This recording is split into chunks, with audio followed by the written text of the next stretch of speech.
What's up, everybody? Welcome to the show. This is Fantasy NBA 101 with Bill and DWill. He is Bill. I am DWill. You can see our Twitter handles right below us here on the screen. Fantasy 101 is exactly what it sounds like. We are going to give you a foundation of ways to win. Specifically, this series is going to be dominating your head-to-head leagues.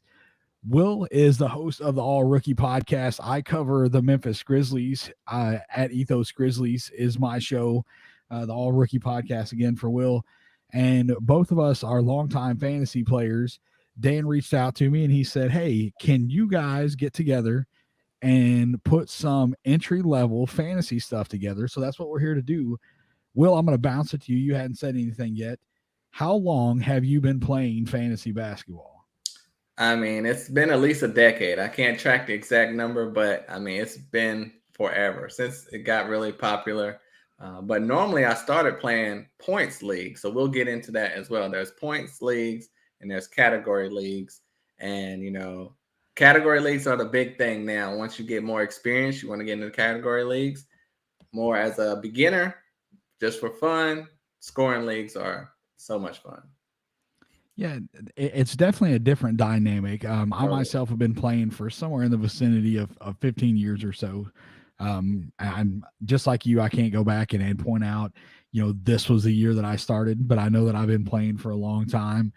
Started off super, super rough and was able to get successful over time. Just, studying, researching, finding the right guys to follow.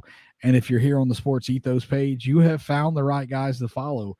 We will get you started. You can go over and listen to Dan's show.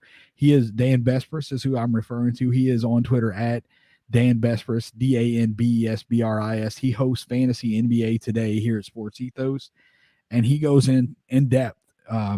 He is a big roto guy, but he plays more than just roto. And so if you listen to any of his offseason stuff, you can really Dan is very educational. He's going to teach you about fantasy. He's going to teach you about strategy, and he wants to see you all improve. I actually have been listening to Dan's show for a long time as well. So it's great. It's good stuff. But this show, we are going to focus on new fantasy players, guys that are looking for an edge, just getting started, trying to find a way to get things done. These first few episodes, because we are in the middle of draft season right now, we're going to be focusing on drafts. We're going to talk about draft strategy, team building. We will talk about a few different strategies. Punting is not something that I do. If you are new to fantasy and you don't know what the term punting is, punting means in a head-to-head league that is based on categories, you will completely just surrender one category. So let's say, for example, Luka Doncic is your first round pick. Luka is a good fantasy player, but he is often overdrafted because of things that are really, it seems a little bit weird, but he is high volume, low percentages, and field goal and free throw percentage. So Luka is a very good player to build a punt free throw team around, because he's going to be high volume and he's going to hurt your free throw percentage. And we're not going to dive into that a ton here today, but I wanted to give you kind of an idea. If you didn't know what punting is, that's what it means. It means you're just going to give up. I don't care about threes, so I'm going to focus on big men stats. So I'm going to focus on getting guards that get rebounds. So Bruce Brown would be a nice, punt threes guy. He's a guard that grabs a ton of rebounds. DeJounte Murray is another guy. So we're going to give you names here and there, but more than anything, we want to give you information that you can use year after year and build from there. So, Will, I'm going to toss it back to you here. And let's say if you have a buddy that's getting into fantasy, what would be the first thing that you would tell him to do whenever it comes to getting into fantasy basketball and being successful in fantasy basketball? Well, the first thing you need to do is probably, before you even get to mock drafts, which would be second, is to, once you're in a league, check your settings. That's really important. You got to know if it's an 8 category league, 9 category league, head to head, roto. And once you get all that situated, you're going to want to do mock drafts. So that'll prepare you for where, give you an idea of where players will fall in the draft, where you can get the guys you want, and you can practice different strategies with it. You can try to, whether you want to try to punt a certain thing, go with the best player available, go with the big man lineup, go with an assist lineup, and and then you can see a bunch of different results on what would be the best for your team and for the real draft. And it's not going to be perfect, but it's going to give you a great idea of where you can get a lot of players in your range that you have marked down. Another thing I would say is also, there are lists of rankings, but if you believe in yourself or believe in us at Sports Ethos, uh, check out our rankings, and mark your own rankings as well. I always, when I go into a draft, I go by Sports Ethos rankings, the Brew 150, but I also go by my own rankings. And that way, if you're in, say, Yahoo, the standard rankings from Yahoo are already up there. They might not be to your liking. They may have a guy 50th that you have 100, and a guy that you prefer 75th, 25th, whatever. But just have your own rankings so you just don't get stuck with the whatever system you're using's rankings, because they're not always accurate. Yeah, the big box sites, the issue that they have, whether you're playing on, of NBC, Yahoo, ESPN, Fantrax, Sleeper, anywhere that you're playing, those sites have rankings, but they're not going to be like Yahoo. Their rankings, they have head-to-head category leagues, they have head-to-head points leagues, they have roto leagues, and their rankings are kind of just a mess of, hey, here's this guy and this is what he's ranked, but there's no rhyme or reason as to why this guy is ranked here. And so, what Bill is referring to, finding somebody that is a reliable source. There are plenty of really, really great people out there that put stuff together, that put content out. If you're a dynasty player, Rhett Bauer here at Sports Ethos is one of the best dynasty guys in the industry. He puts out a lot of good content. He's got a podcast at Punt, it's Pun Intended, PUNT, Punt Intended. You can go and listen to those guys. They'll help you out a ton. And if it's category leagues, again, check out Dan and Fantasy NBA Today, and he will help you learn this stuff. So for me, the first thing that I would recommend is determine what you want to do. So if you're getting into your leagues and it's a bunch of buddies and you just want to go out and you want to draft guys that you like, then you can do a little research and you can see, okay, where do I need to take those guys? If, let's say, throw out a random player, Bill. Just, this is not really, let's say Ja Morant. Okay, like Ja Morant is your favorite player, right? And so you think because Ja Morant is your favorite player that you have to take him in the first round.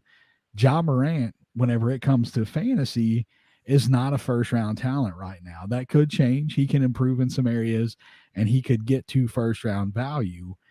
But you have to kind of make a decision. Am I going to be heading into this playing to win, or am I just playing to have fun?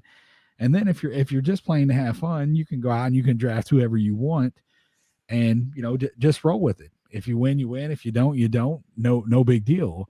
But if you're competitive like me, I'm going to do my best, Herm Edwards here. You play to win the game. Like that. That's what I do. Whether it's a money league or if it's just a friendly league with some buddies, I want to go in there and I want to win. It's bragging rights. Even if it's not money, it's bragging rights, and I want to win that league.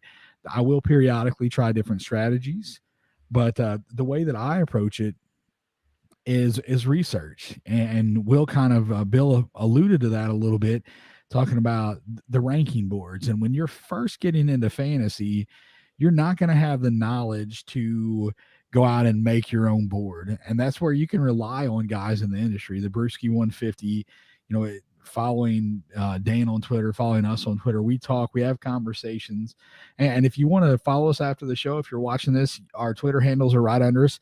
Follow us, ask us questions. We're happy to engage with you and help you as much as we can. But figuring out what you want to do and then build from there. I am a huge fan of best player available, and best player available is kind of based off of which list you're looking at, right? If you're looking at, if you're drafting on ESPN and you've got the seventh pick, then ESPN is going to have this player ranked seventh. Now, is that the seventh best player? Is that going to be the best player available when it comes to you? It's going to vary. It depends, again, going back to settings, like Will mentioned, what settings your league, like, is it 8 cat? Is it 9 cat? Because Luka Doncic, a guy that I just mentioned, in 8 cat, he's going to be more valuable than he is in 9 cat, because in 9 category leagues, turnovers are a big negative for Luka. And so a lot of people like to play 8 cat because they get away with that. You can take a guy that turns the ball over and you're not getting punished for it. Yeah, that's true. That's true. Like another player, like you'll see Russell Westbrook's stat line. Most Mm-hmm. players coming into fantasy, you see points, rebounds, and assists. He was great in those areas, but when it comes to non-category fantasy, he was not great in turnovers, field goal percentage, 3-point percentage, 3-pointers. So it's when you're playing more of a points league, you can look at points, rebounds, and assists and just go with that. But when you're in category, it's so many more things to look at, and it'll have players that are not as good as some of the others ranked much higher. You'll learn that when you get into it. It's a lot of big men that will be ranked in the 70s and 80s, and you'll see superstars lower than that. And you're like, what is going on? But it's all about the categories coming together, and it makes basketball a little more fun, just like football. It's football season right now. It makes football more important. You're not just watching your team when you're playing fantasy. You're watching other teams, other guys, and you're learning more about basketball as you're playing. You're learning field goal percentage matters, free throw percentage. That's stuff you never think about when you're watching the game. A guy just misses a free throw and misses a free throw, no big deal. But when it comes to fantasy, all of that matters, and turnovers matter so much. So it just makes it more fun. You learn more about the game. It's a way to play with your friends, have a community. You want to be in a league with guys that are talking, active, not just nameless faces like a computer. But if you have to get in that way, that's fine. But check out Sports Ethos, and we have leagues. Check out Dan Bresbus on Twitter, like David said. We have leagues available so you can get with friends, and that makes fantasy even better. Yeah, we have a great community here at Sports Ethos. We always have a number of listener leagues. Some of them are paid, some of them are free. You can get into 8 cat, 9 cat, head to head, roto. You can get into all of those leagues. Just reach out to Dan, and I don't know when they shut those down. Probably should have asked him that before we went live tonight, but it is what it is. We will let you guys know for sure. We're going to try and make this a weekly show. And again, our first few episodes, we're going to be specifically hitting on your draft strategy, your team building, and guys, not specific, like we're going to talk about specific names here and there, but again, we want this to be something that you can use for your strategy moving forward. So, we're focusing on head to head here. And one of the things that I think a lot of people forget, we're talking about 9 categories in these leagues, and people like the big flashy stuff. They like the guys that pull down 12 rebounds, the guys that score 25 points. They like all of those big numbers, the big assist numbers. But just like you alluded to with Russell Westbrook, sometimes those numbers are misleading whenever it comes to fantasy. And so you get people that don't pay attention to field goal percentage. They don't pay attention to free throw percentage. And a lot of people don't care about turnovers. So what that creates is 3 categories where if you just pay a very, very small amount of attention to those categories. So when you're scrolling down the list and you're looking at guys, and you can choose between, a guy that's scoring 18 points a game, grabbing 6 rebounds, shooting 41% from the field and 70% from the free throw line, as opposed to a guy scoring 12 points a game, 5 rebounds, shooting 50% from the field and 80% at the free throw line. Well, now your numbers are going to be, this other guy's going to get big counting stats. And so you're going to have more points and you're going to have more rebounds, but then you're losing your field goal, free throw percentage, and your turnovers to this other guy. So the guy with the lower points and rebounds may be the best choice.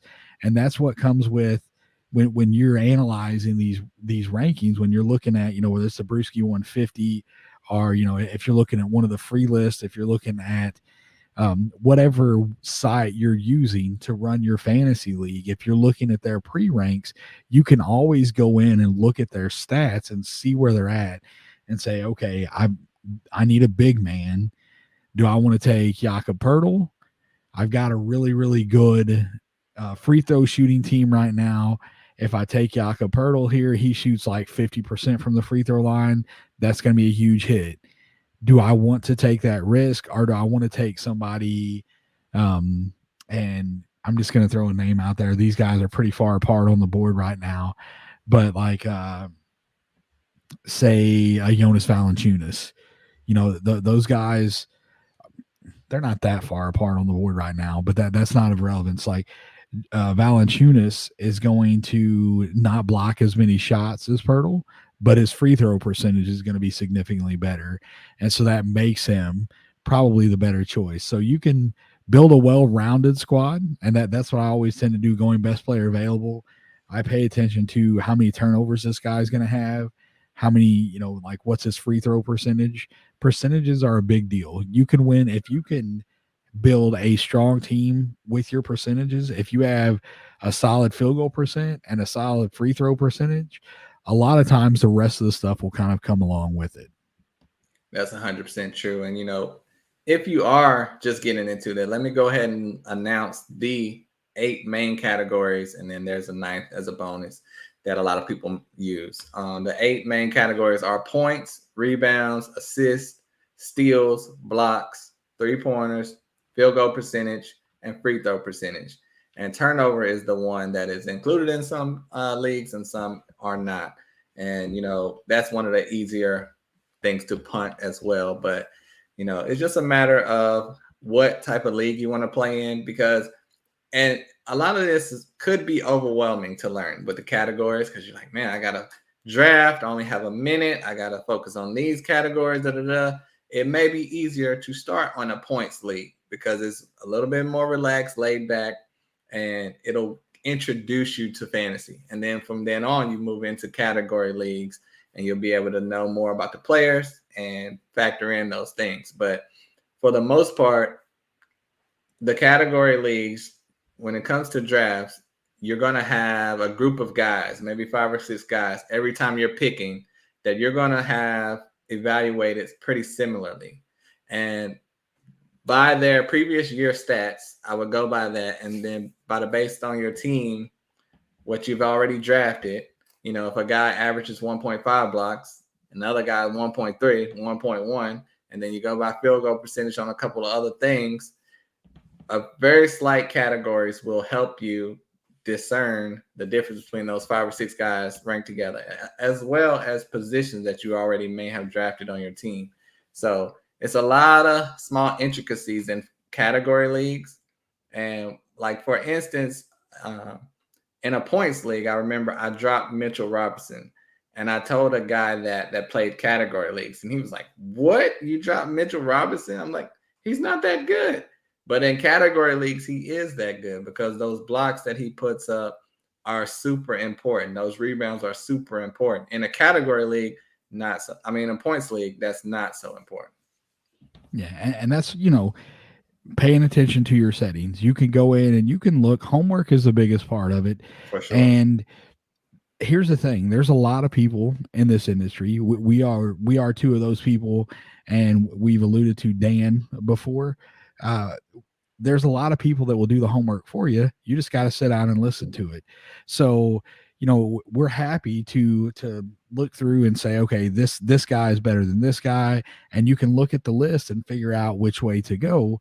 If if you employ the best player available strategy, you're going to want to fill your positions, obviously, but you also want to, when you're evaluating who you're going to take next, if you drafted a center and a power forward and a point guard, And now you're like, okay, I need a shooting guard and a small forward, but the next best player available is a big man, and he's head and shoulders better than anybody else on the board. You want to take that big man.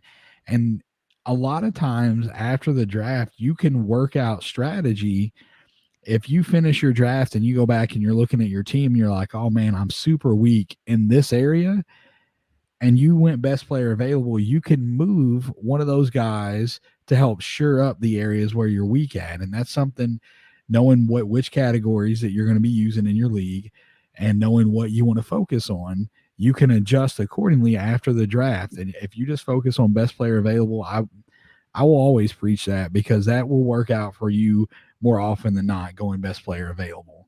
Um, Yeah. Something that Will mentioned, he talked about, the percentages and the turnovers, kind of turnovers specifically being something that's easy to punt. But that's what happens a lot of times in category leagues. People don't pay attention to those. They're like, I don't care about that category. And so if you get somewhere and you're making a choice between two players, and you can take a guy that's getting 4 turnovers a game compared to a guy that's getting 2 turnovers a game, and their stat lines are very similar, Mm-hmm. just making that small adjustment can make the difference between you finishing, fourth in your league and winning your league. So there are a lot of things that you have to dig into when you're getting into fantasy basketball. And we're going to cover all of them here on Fantasy NBA 101 as we go down the road here. We're starting off talking a little bit about everything today, but we're going to focus moving forward on draft strategy. And then once we get past the draft season, we're going to go through, we're going to talk about, navigating your free agency list or making trades, because the draft is probably the funnest part of fantasy. I think that, Will, you would agree with that, right? Drafting is 100%. it's my favorite part of it. But it doesn't stop there. To win your league, you've got to be committed, and you've got to get in there and make the moves that are necessary. And there's, without fail, there's somebody that did not get drafted every year that should be on fantasy teams. And so, we're just going to talk to you about how to navigate that stuff and get you through it as we go through more and more episodes of this. So we go ahead, Will.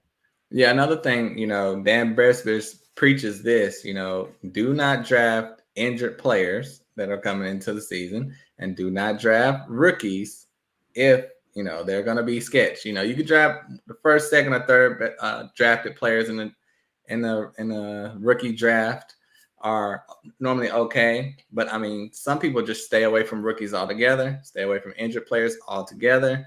And that's a safe way to just go into your league, and you just write those guys off and you don't have to worry about it, because normally those top rookies in the draft are going to be overdrafted anyway. So you reach for them, and then that hurts your team in that aspect. And rookies never perform as good as they did in college. So the numbers are going to drop because the competition is so much better in the NBA. And injured players, a lot of times some guys will be due to be out a month. That month lingers on, and they get another injury on down the road. And it's just a hassle and a headache for you. And especially depending on your IR spot. Some leagues don't have IR spots. And other leagues, you just can't waste a 5th-round pick on a guy that's going to be gone for months. Yeah, and that's all. It's all part of the strategy. We'll dig into that. There are times when you want to take risk, because sometimes taking a risk can make a difference between winning or losing your league. But it's all, what Will said was perfect whenever it comes to the rookies. At first, he said don't draft them at all, but then he said that they get overdrafted. So what'll happen? A rookie will get a lot of hype. So, for example, a guy that I'm seeing get a lot of hype this year is Keegan Murray. And Keegan Murray had a very nice fantasy stat line when you look at his numbers in college. But is that going to translate? And that's what you have to do. And, we're mentioning Keegan here, but this goes for any rookie moving forward. If they have a nice fantasy stat line coming out of college, analysts will hype these guys up, and then the public will start pushing them up the boards, and they'll take somebody in the 60s or 70s. And when that happens, you can let them take that risky rookie, because there's going to be a learning curve for the NBA, and you can take a guy that's more solid, that has experience, that's established, and that can help you win your league. For sure. Like, Cade Cunningham was the first pick in the draft last year, but he was ranked 91st overall last year. So even though he had a really good, almost rookie of the year campaign, he still was a 91st player.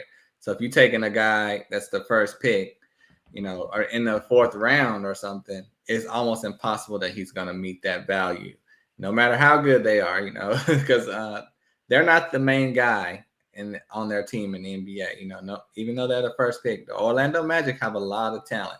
The Rockets have a lot of talent. Chet might have been a little bit of a priority, but he was not going to average 4 blocks per game in the NBA. So those are just things to consider.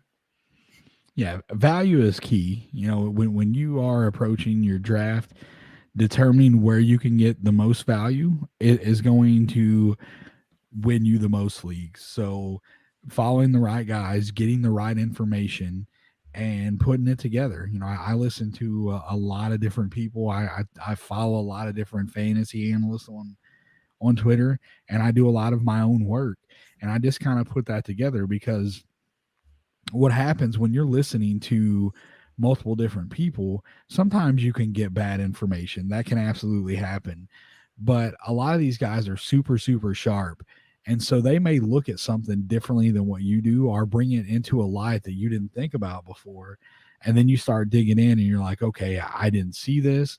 And so gathering as much information as you can as you're preparing for your draft is super important. Yeah, and I think the most important thing really is just to stick with it. Fantasy basketball is a long season. A lot of things can happen. The worst thing that can happen is your first pick in the first round gets injured, and then you're pretty much battling uphill all season from there. But you just got to stick with it. It's just like fantasy football. Guys get hurt. You're just going to learn from it, finish the season out, come back again next year.